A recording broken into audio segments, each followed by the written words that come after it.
The question that seemed impossible just a few years ago is now being asked seriously across tennis forums, social media, and comment sections worldwide. Can Carlos Alcaraz actually surpass Novak Djokovic's record of 24 Grand Slam titles?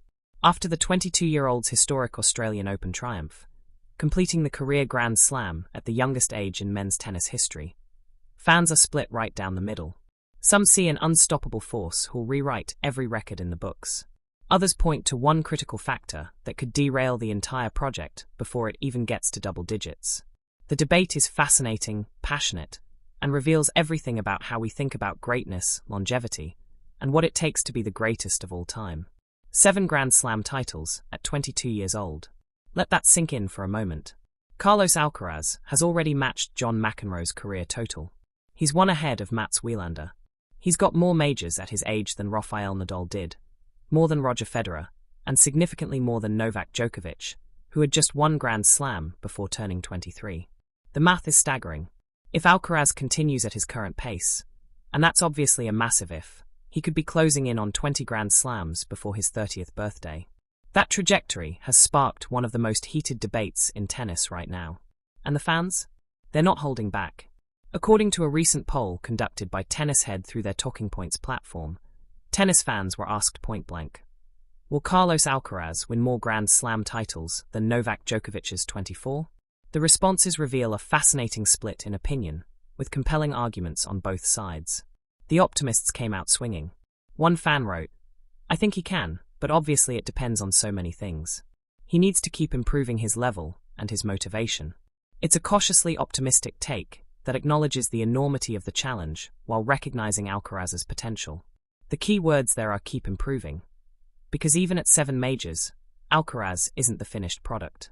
He's still evolving, still adding weapons to his arsenal, still figuring out how to navigate the physical and mental demands of competing at this level year after year. Another believer pointed out something crucial about the current landscape. Yes, assuming there's only a big 2, and not a big 3 or 4. This fan recognizes that Alcaraz's path to 25-plus majors depends heavily on the competition he faces. Right now, it's essentially him and Jannik Sinner trading Grand Slam titles. The last 9 majors have been split between them. But what happens when the next generation emerges? What happens when Holger Rune figures it out? Or Ben Shelton adds consistency to his power game? Or some 18-year-old we've never heard of bursts onto the scene with a game that challenges both of them? The Big 3 era was so dominant partly because those 3 players kept everyone else at bay for nearly 2 decades. If Alcaraz and Sinner can maintain that kind of stranglehold, the math works. But tennis history suggests that new challengers always emerge eventually.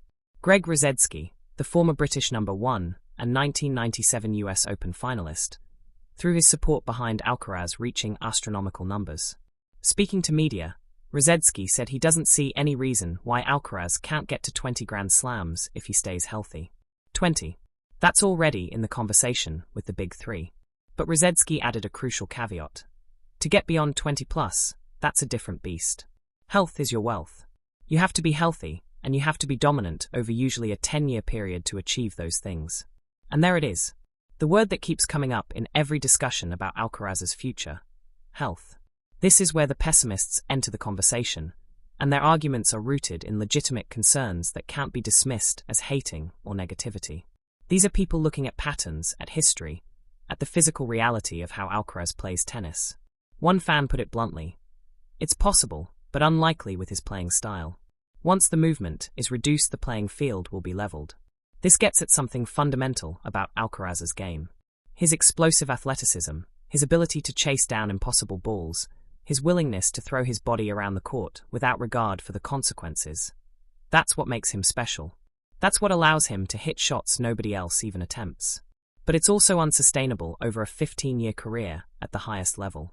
Another skeptic wrote, "No way, since he has a high probability of getting injured sooner rather than later. He needs to stop chasing after impossible returns to maintain longevity." The frustration in that comment is palpable. It's like watching someone you care about engage in self-destructive behavior. You can see the train coming, but they keep standing on the tracks because that's what makes them great. The injury concerns are not theoretical. They're based on a well-documented history that started almost from the moment Alcaraz broke into the top level of the sport. Let's review the ledger, because it's extensive for someone who just turned 22. In 2021, at the US Open, Alcaraz was forced to retire from his quarterfinal against Felix Auger-Aliassime due to a leg injury. His first major breakthrough ended in physical failure. In late 2022, after winning the US Open and becoming world number 1, he sustained an abdominal injury during the Paris Masters and had to withdraw mid-match. He missed the ATP Finals and the Davis Cup Finals as a result. In early 2023, he recovered from the abdominal issue, only to suffer a hamstring injury in training right before the Australian Open. He had to miss the tournament entirely. After recovering and winning titles in Buenos Aires and reaching the Rio final, he suffered another hamstring problem in that Rio match against Cameron Norrie. He then withdrew from Acapulco due to that hamstring issue, and later pulled out of Monte Carlo due to post-traumatic arthritis in his left hand and muscular discomfort in his spine. In 2024, he withdrew from the Barcelona Open due to a right arm injury. He dealt with ankle issues leading into the US Open. And most recently, in 2025, he had to withdraw from the Davis Cup Finals due to muscle edema in his right hamstring after the ATP Finals. That's a lot of injuries for someone in their early 20s. And the variety is concerning. It's not just one problem area. It's legs, abdomen, arms, hands, spine. His entire body is taking a beating from the way he plays. Former ATP player Nikolai Davydenko, who won the ATP Finals himself, pointed out the root cause. Alcaraz is very strange. Why is this happening? Because in the Spanish school of tennis, there is very serious physical activity. First of all, you need to run and not get tired, and then play on the other side of the court. Davydenko was drawing a direct line to Rafael Nadal, another product of Spanish tennis, who played with similar intensity and suffered injuries throughout his career. Nadal managed to win 22 Grand Slams despite the physical toll, but he also had to carefully manage his schedule, skip tournaments to preserve his body, and eventually his body gave out entirely, forcing retirement at 38 after years of knee, foot, and hip problems. Is Alcaraz destined for the same fate? The comparison is unavoidable. Both Spanish, both playing with incredible intensity on every point, both willing their bodies to do things that seem superhuman. The question is whether Alcaraz can learn from Nadal's experience and make adjustments, or whether he's locked into a playing style that will inevitably break down his body. One fan on the men's tennis forums made an analogy that stuck with me. Think about a 4-cylinder car engine running at about 8,000 RPMs just to maintain a slightly higher speed than an 8-cylinder engine running at several thousand less RPMs. The 4-cylinder engine will burn itself out much faster. Same principle with Alcaraz. He's burning too hot in these matches and is risking permanently damaging his body. That's a devastating comparison, but it captures the concern perfectly. Alcaraz is generating so much power and covering so much court through sheer physical effort that the wear and tear accumulates faster than it does for players with more economical games. Djokovic, for all his brilliance, plays a style that's designed for longevity. His flexibility, his stretching routine, his meticulous diet, his almost meditative approach to recovery. Everything about how Djokovic approaches the sport is optimized for a long career. Alcaraz, at least right now, is doing the opposite. He's going 110% on every forehand, sprinting for every ball, diving for drop shots he has no business reaching. It's spectacular. It's what makes him must-watch television. But can he do that for another 12 years? Then there's the Sinner factor. Multiple fans pointed out that even if Alcaraz stays healthy, he's got a serious rival who will prevent him from dominating the way he needs to in order to reach Djokovic's numbers. One wrote, "No, because Sinner will have a say in that, and someone else always comes along." That's an excellent point. The last 8 Grand Slams have been split evenly between Alcaraz and Sinner, 4 each. They've played in 3 consecutive Grand Slam finals. Sinner has already shown he can beat Alcaraz on the biggest stages. If that pattern continues, Alcaraz is realistically looking at winning maybe half the Grand Slams available to him, assuming he stays healthy and no one else breaks through. Let's do some math. There are 4 Grand Slams per year. If Alcaraz competes at the top level for another 12 years, taking him to age 34, that's 48 more Grand Slam opportunities. If he wins half of them, that's 24 more majors, giving him 31 total. That would crush Djokovic's record. But that scenario requires Perfect health for 12 years, no decline in his physical abilities despite his playing style, no other challengers, emerging beyond Sinner, maintaining motivation and hunger after achieving everything, winning 50% of all majors for over a decade. That's unlikely. Not impossible, but unlikely. Djokovic himself only won 24 out of the 58 Grand Slams held between his first major in 2008 and his last in 2023. That's a 41% win rate over 15 years, and he's considered the greatest of all time by most metrics. Expecting Alcaraz to match or exceed that percentage while dealing with more injury concerns and equivalent competition seems optimistic. But here's the counterargument, and it's a strong one. We've never seen anyone like Carlos Alcaraz at 22 years old. The combination of his shot-making, his athleticism, his mental strength, his tactical intelligence, it's unprecedented. Mats Wilander, an 8-time Grand Slam champion himself, said last year that Alcaraz and Sinner have taken the game to the next level. He specifically noted that he'd never seen someone hit the ball as hard as Sinner while taking it as early, and Alcaraz's all-court game is even more complete.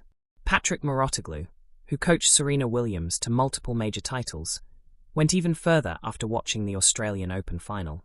He said that 99.9% of players would have lost that final against Djokovic, praising Alcaraz's mental strength as being on par with the Serbian legend. Mouratoglou called them two mental monsters and noted that it ultimately came down to who was more physically fit, and Alcaraz won that battle at age 22 against a 38-year-old Djokovic. If Alcaraz truly has that kind of mental strength to go with his physical gifts, maybe the injury concerns are overblown. Maybe he's just dealing with the normal growing pains of a young body, adjusting to the rigors of the professional tour. Djokovic himself was considered injury-prone before he transformed his diet and training in 2011. After that, he became the most durable player in tennis history. Could Alcaraz undergo a similar transformation?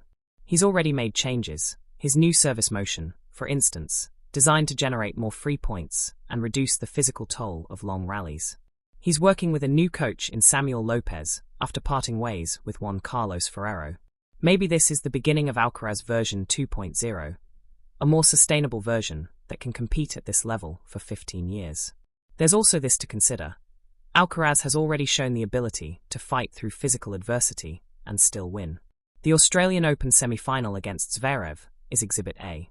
He cramped up badly, could barely move for over an hour, and still found a way to win in 5 sets. Then, 2 days later, he played championship-level tennis against Djokovic despite the lingering effects of that brutal battle. That's not someone whose body is breaking down. That's someone with exceptional recovery and resilience. Some fans pointed to this very quality as evidence he'll be fine. One wrote, "Nadal won more than 20 while being injured. So no excuses for Alcaraz there." It's a fair point. Nadal's entire career was defined by managing injuries and finding ways to compete at the highest level despite physical limitations. If Alcaraz has that same warrior mentality, and the Australian Open suggests he does, maybe the injury history won't derail him. The debate also touches on something deeper. What defines greatness? Is it purely about numbers, or is there context that matters? Greg Rusedski made this point emphatically, saying it's ridiculous to include Alcaraz in the GOAT debate right now despite his 7 majors. His reasoning? Djokovic's greatness is defined not just by what he won, but by who he beat to win it. He joined the circuit with Andy Murray when Federer and Nadal were dominating, Rusedski explained. He stood up against that generation and told them he was going to compete head-to-head with them. And for a decade, he dominated the sport. Numbers don't lie. That's a crucial distinction. Djokovic won 24 Grand Slams while competing against Federer and Nadal, 2 of the greatest players who've ever lived. He beat them repeatedly in major finals. He outlasted them. If Alcaraz wins 25-plus Grand Slams, but does so in an era where the competition is significantly weaker, where it's just him and Sinner trading trophies without another all-time great to challenge them, does that diminish the achievement? Some would say yes. Others would argue that you can only beat who's in front of you, and if Alcaraz is dominating his era the way the Big Three dominated theirs, that's all that matters. Djokovic himself addressed this question after losing the Australian Open final. He was remarkably gracious, calling Alcaraz one of the best players I've ever faced in my career, and noting that he's constantly looking to innovate himself and his game. When asked about Alcaraz's potential, Djokovic said, Everything is possible in his case, no question about it. That's high praise from someone who's been where Alcaraz is trying to go. Djokovic knows what it takes to win 24 Grand Slams. If he thinks Alcaraz has that potential, it carries significant weight. The social media reaction to this debate has been predictably intense. Twitter, Instagram, and TikTok have been flooded with polls, arguments, highlight compilations, and hot takes. The younger generation of fans tends to be bullish on Alcaraz, seeing him as the future of the sport and believing his peak will surpass anything we've seen. Older fans who lived through the Big Three era tend to be more skeptical, pointing out that we've heard these predictions before about other young stars who flamed out. Remember when everyone thought Andy Roddick would win 10+ Grand Slams after he won the 2003 US Open at age 21? He never won another major. Remember when Juan Martín del Potro was supposed to dominate after beating Federer and Nadal back-to-back at the 2009 US Open? Injuries destroyed his career. The graveyard of tennis is littered with next big things who never panned out. But Alcaraz is different. He's already proven it over 7 Grand Slam titles and 3 years of sustained excellence. He's not a one-hit wonder or a flash in the pan. He's the real deal. The question is whether his body can hold up to the demands he's placing on it. One intriguing possibility that several fans raised: what if Alcaraz modifies his playing style as he gets older?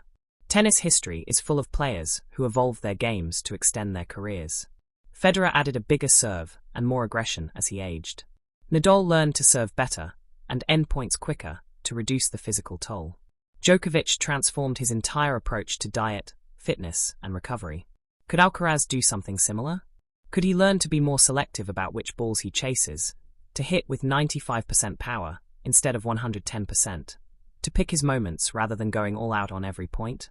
It would require a level of discipline and self-awareness that's rare in athletes, especially young ones who've succeeded by doing exactly what got them there.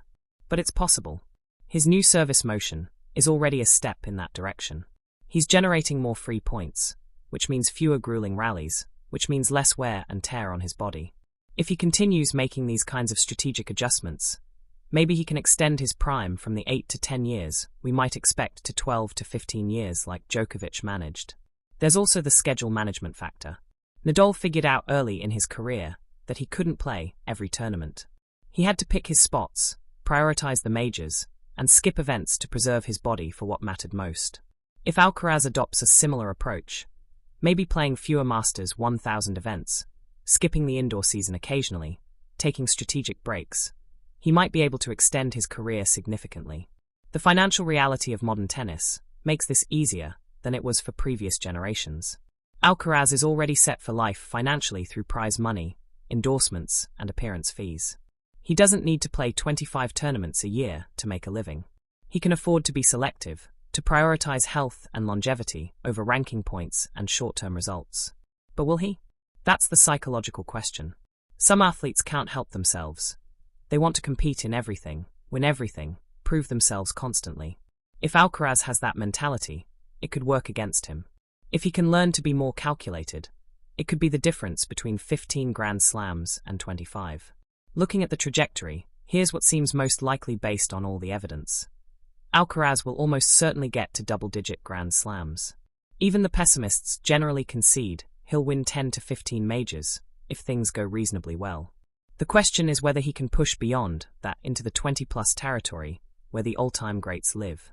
To get to 20, he needs relatively good health, not perfect, but good enough to compete most of the time, continued dominance over Sinner, or at least parity. No other mega challenges emerging sustained motivation, over 10+ years some evolution in his playing style to reduce physical toll.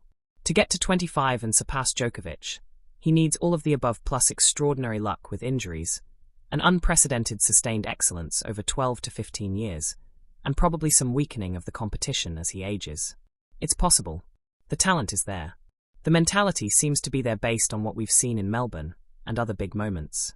The track record at age 22 is better than anyone in history. But the injury concerns are real, and the physical style is legitimately worrying for anyone thinking long-term. The truth is, nobody knows. We're watching history unfold in real time, and trying to predict the future based on incomplete information.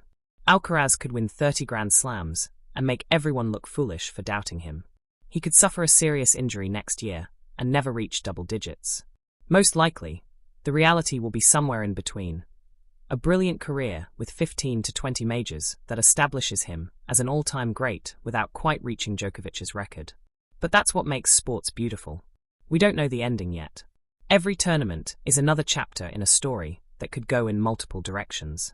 Every time Alcaraz steps on court, we're watching someone with the potential to be the greatest ever, battling against the physical limitations of his own playing style. The fans are divided because both sides have compelling arguments. The optimists see the trajectory and the talent and believe anything is possible. The pessimists see the injury history and the physical style and worry it's unsustainable. And both are right in their own way. What we can say with certainty is this: Carlos Alcaraz at 22 has already achieved things that seemed impossible. He's the youngest man to complete the career Grand Slam. He's won 7 majors faster than anyone in history. He's beaten Djokovic in 3 Grand Slam finals. He's shown mental toughness and physical resilience that belies his age. Whether that translates to 25-plus Grand Slams, ask us again in 10 years. For now, all we can do is watch, debate, and appreciate that we're witnessing something special, regardless of where the final numbers land. The question isn't just whether Alcaraz will surpass Djokovic's record. It's whether his body will let him. And that's the one thing nobody, not the optimists, not the pessimists, not Alcaraz himself, can control. Only time will tell. But if you're asking me, I think he gets to 18 to 20. Enough to be firmly in the conversation as one of the all-time greats.